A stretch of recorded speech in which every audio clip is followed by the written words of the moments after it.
I wasn't going to do a video about this, but it was about a week ago now. Robert Longstreet, who's going to be playing the adult Lonnie in the new Halloween Kills movie, has been quoted by saying that this is going to be the nastiest Halloween movie yet.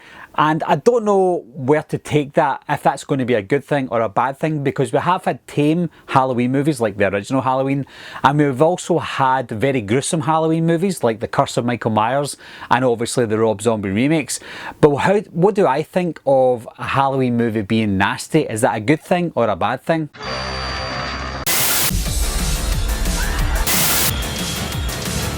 Everybody's a suspect! Coming to get you, Bobber. Wolfman's got Nards!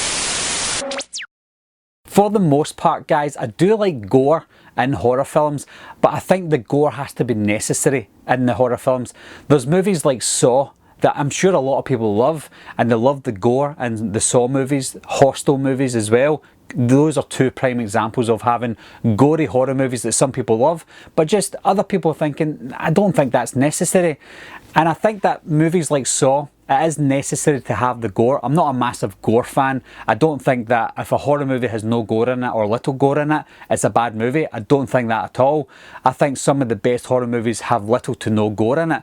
And you've got movies like the original Texas Chainsaw Massacre that the title alone and the franchise alone, you're thinking that's a gory franchise.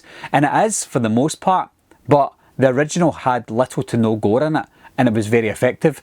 The exact same for the original Halloween movie, as most of you know. There's not a lot of gore, if any gore, in that film, and blood. When I talk about gore, I talk about blood as well. So for the next Halloween Kills movie to be the nastiest, I don't think that's a statement of that's going to be a good thing. And when they say nasty, that also doesn't mean it's going to be gory. It doesn't mean it's going to be bloody either. If it is gory and bloody, then I'm hoping that the gore and the blood has an intention and a reason behind it. I know that the 2018 Halloween movie had more blood and gore than the original Halloween as well. For example, Sartain's head stomp. You don't really see too much of it, but you know enough to know what happened, and you see enough to know what happened. But I'm a little on the fence with this, because this is a direct sequel to the 2018 one, first of all, but also a sequel and a continuation of the original Halloween. And if you want to stay with the whole mood and the feel of that original movie, then try and not show too much gore. But also, it's going to be 2020 when this movie comes out, 42 years after the original. So although we still want to pay tribute to the original, we still want to move with the times as well.